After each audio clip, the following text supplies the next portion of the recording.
Hello, my name is Ingmars Pukis. I'm Vice President of mobile telecommunication company, Latvia's Mobilized Telephones, and I've been in the industry for more than 20 years.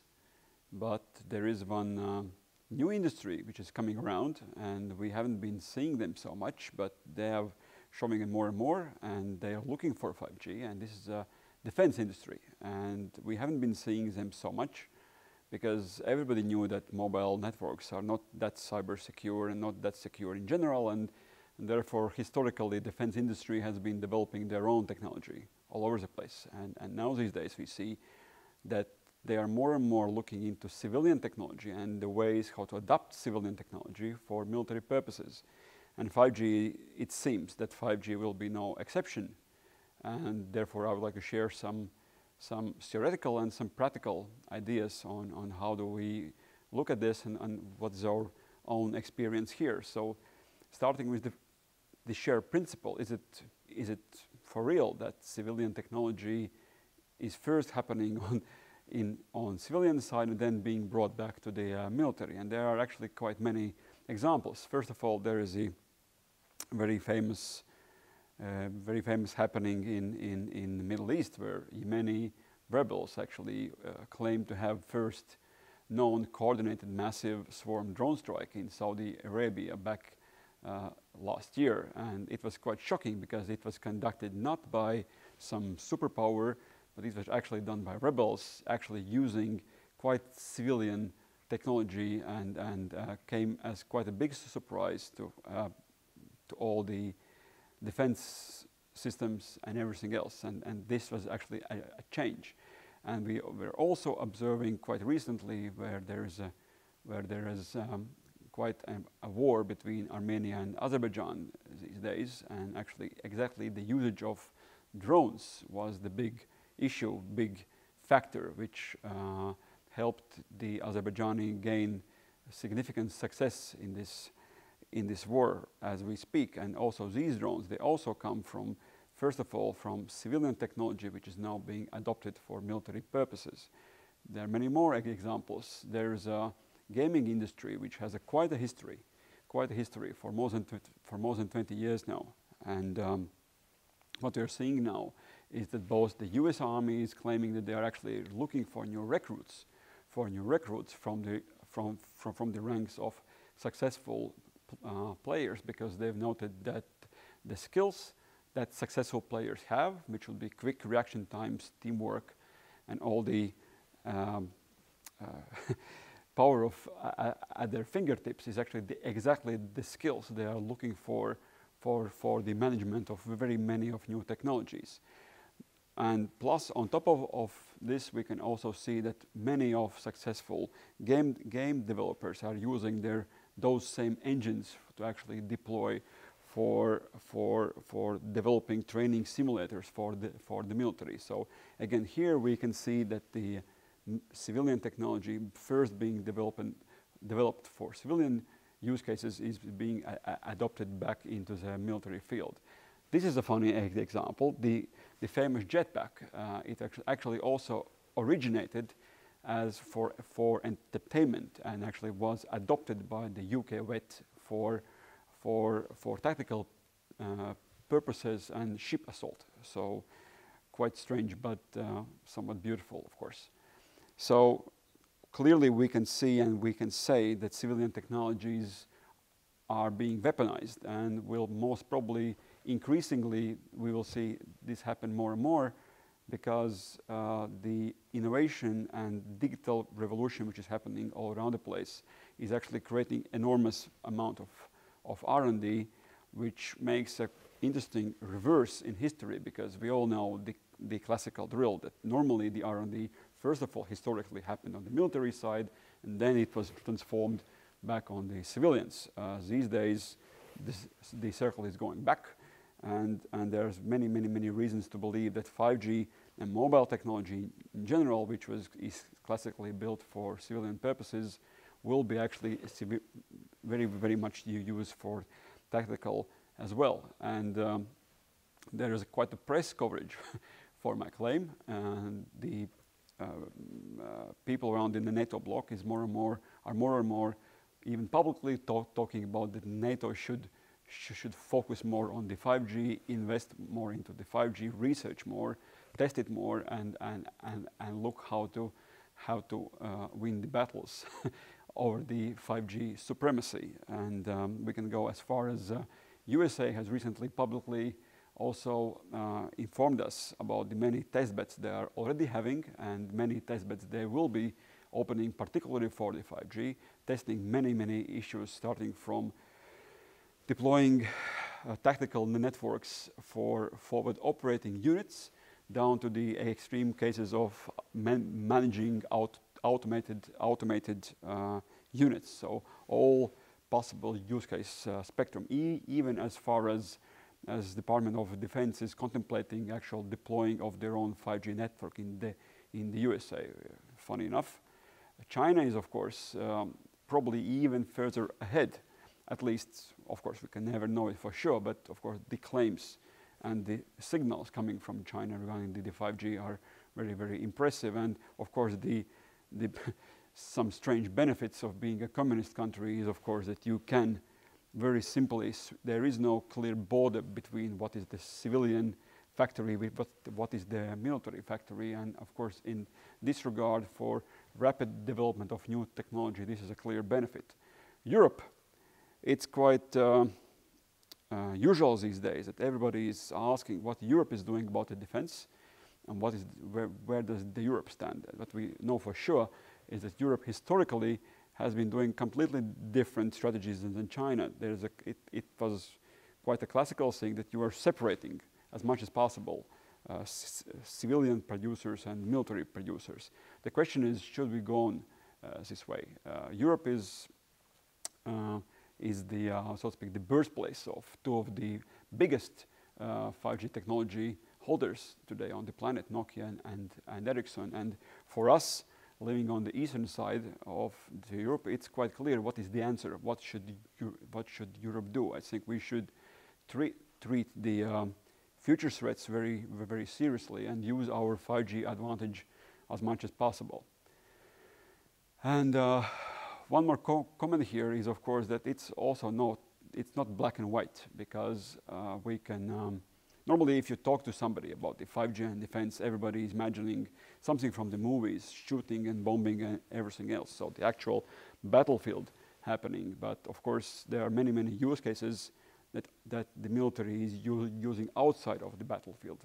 First, of course, for the military industry itself, just like any other factories these days is looking into automation, and 5G is a crucial part of it. That same goes for the military.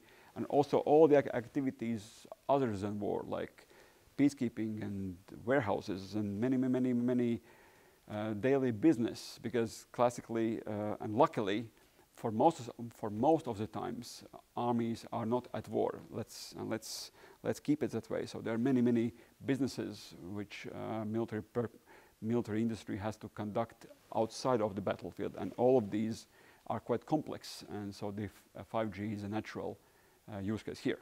So, and into very historical perspective, over the last 30 years, there is an ongoing shift in the so to speak, the generation of warfare. So, because since the Napoleonic times, and all the corporations and which you work in, and all the armies have been structured in that same hierarchical way, and the information flow in the army was happening quite vertically. So from the down below, it goes through the department manager to the bigger department manager. And if you want to do something with somebody from a different division, you have to go quite a climb through the organization, which is the model which was adopted by Napoleon, because everybody, for the first time in history, were able to read and write. So the information actually flowed in a structured way. But for the last 30 years, more and more military is going away, because this is a slow way how to operate. And it's called network-centric warfare, which means that the guy from that department can actually communicate directly to the guy from that department. Let's say I'm an infantry and I would like to call for artillery fire. I don't have to go through the vice president or through some general. I just go directly, and my actions are visible for everybody else. and this is happening in real time, which is a network-centric warfare. And of course, it sounds like data communication, and it sounds like a beautiful 5G use case. So therefore, if we see this classical triangle of 5G use cases, starting from sensors and massive machine communication, extreme mobile broadband, and critical machine communication, and autonomous vehicles and entities, we can very easily imagine zillion technical use cases here. So we can be quite sure that this fantasy will be turned into life by many bright minds on the military side. And also our experience shows that like back in the day when you were deploying 3G or 4G networks, your job was to deploy a network, and then everybody else was just using it and thinking on their own how to make some use of it. But these days you should actually join many other industries to actually create something practical. So we are not on our own. We as a telecommunications operator, we cannot deploy 5G on our own. And therefore, more importantly, what we have seen is that there's a big difference between what does it mean to deploy 5G today and in regards to what it meant to actually deploy 3G or 4G networks before. Because once upon a time, you just built your beautiful network, priced it correctly, and you just lived on. These days, no one needs for 5G unless you create a decent use case, and you cannot create a decent use case if you don't have the competence of quite many industries. Therefore, we believe that to deploy a fruitful and rational 5G network, you have to cooperate with very many industries and partners, and actually it includes software development, mobile network operators, the defense expertise, computing expertise, and nonetheless also the expertise on artificial intelligence. And therefore we call it an open innovation platform, and therefore we have to cooperate to actually make some sense of 5G. And that was actually our also own experience. I would like to show some quite civilian use cases yet, which are slowly growing into the platforms which can be actually used by the military as well. So yes, so we were actually thinking, so who needs the 5G? Because normally everybody talks what they will do with the 5G in 10 years. Nobody is answering you what are they going to do with the 5G next year, other than simple and dumb usage of more and faster broadband. And so we created some solutions how to actually open up and to talk more to partners, to technology companies, and actually look for use cases. So, and one of the use cases, big use cases, and of quite an interest, or also for tactical purposes, was the question of drones. Can mobile or should mobile operator play some role into the management of drones? And we saw that there is quite many big industries already having drone fleets, but not able to quite efficiently manage them, because the beyond visual line of sight flights, more or less, at least in Europe and many also in the USA, they are forbidden because of the quite a history from the aviation industry perspective and many other obstacles. And there's this question: can you deploy a system, a platform where you could manage and see and monitor all the flights of small and unmanned aviation? And one of our practical use cases here, which we developed together with Latvian firefighters, is actually a drone platform with artificial intelligence that is monitoring forest fires and helping to locate them, map them, and identify the so to speak hotspots to actually make the response time shorter and more effective.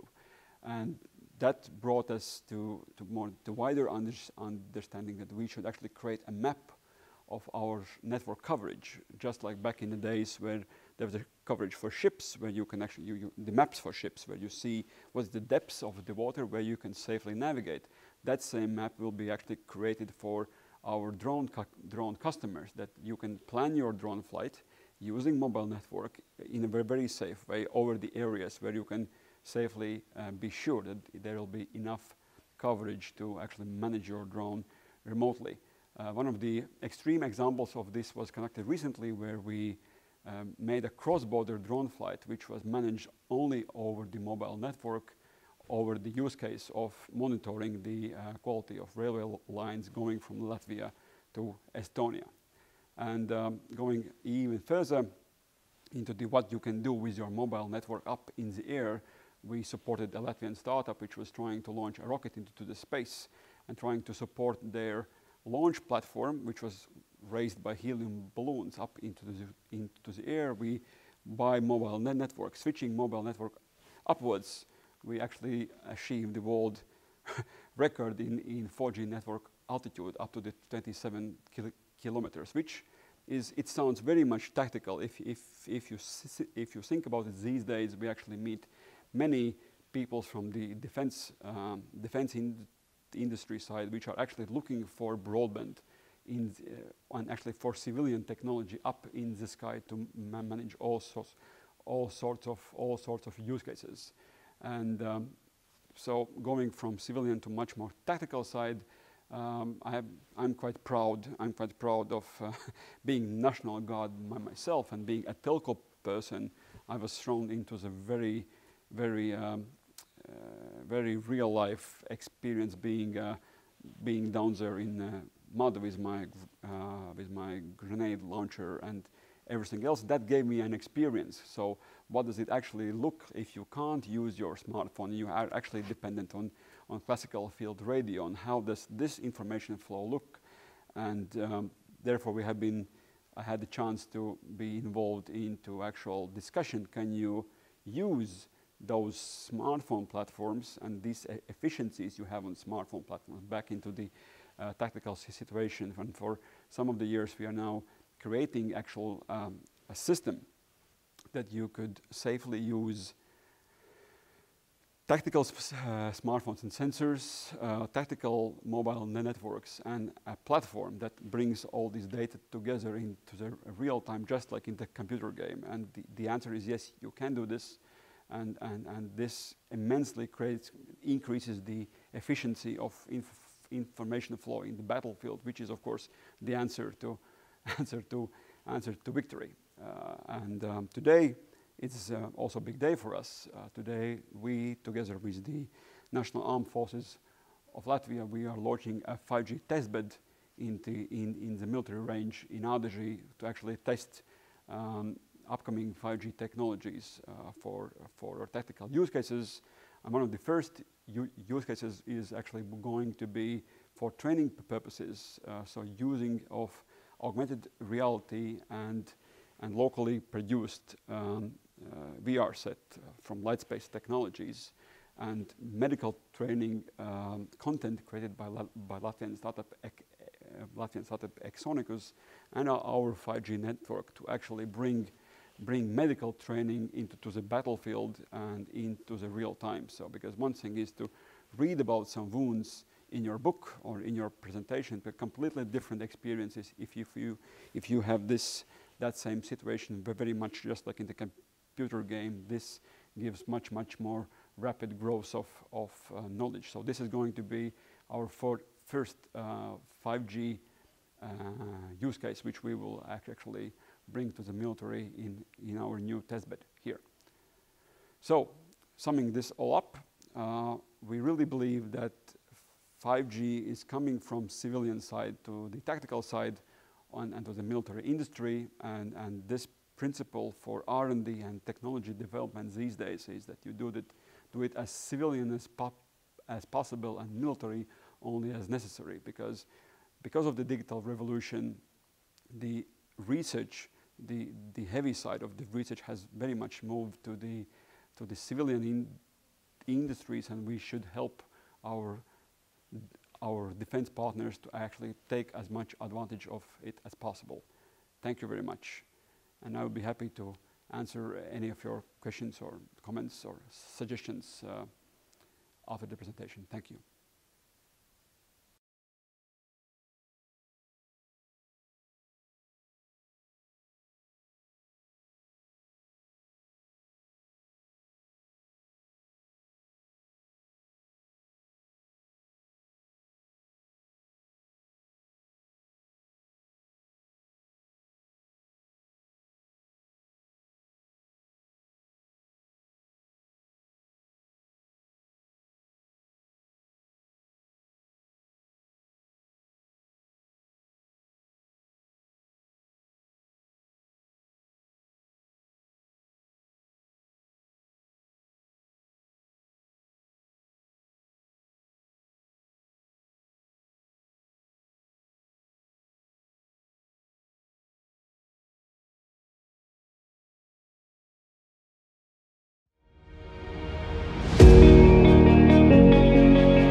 Over the horizon, in what is tomorrow, lies the unknown.